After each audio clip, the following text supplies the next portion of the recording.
Malgré des restrictions particulièrement sévères, la Chine est touchée à son tour par la vague Omicron, qui a commencé à déferler sur tous les pays à partir de fin novembre.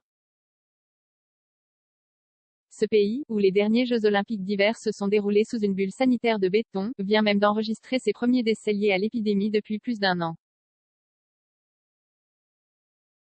Les 2 décès sont survenus à Jilin, la province la plus touchée par la vague actuelle, a précisé la Commission sanitaire nationale.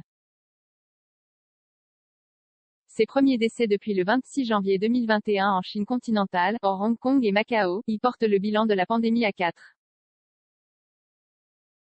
638 morts, alors que Hong Kong, aussi en proie à une résurgence du Covid-19, déplore plus de 200 morts par jour.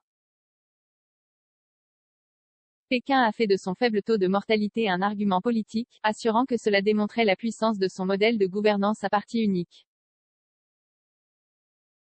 Mais le contrôle strict des frontières, les campagnes de dépistage massif et les confinements ciblés ne parviennent pas totalement à empêcher le virus de circuler. Les 2 décès sont discrètement signalés dans le rapport quotidien de la commission sanitaire et les médias publics en font peu mention.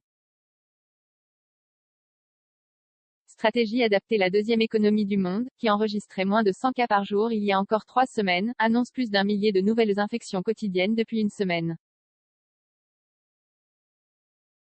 Des interrogations ont émergé avec le variant Omicron hautement contagieux sur l'efficacité à long terme de la stratégie dite « zéro Covid » du gouvernement.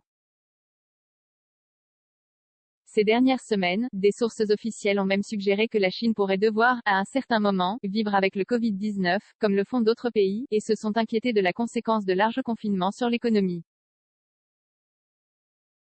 Mais le président Xi Jinping a assuré jeudi que le gouvernement s'en tient à la stratégie « zéro Covid », selon la télévision publique, tout en permettant une approche plus ciblée. Ainsi, Shanghai a fermé les écoles et mené une campagne de dépistage massif mais a échappé au confinement total.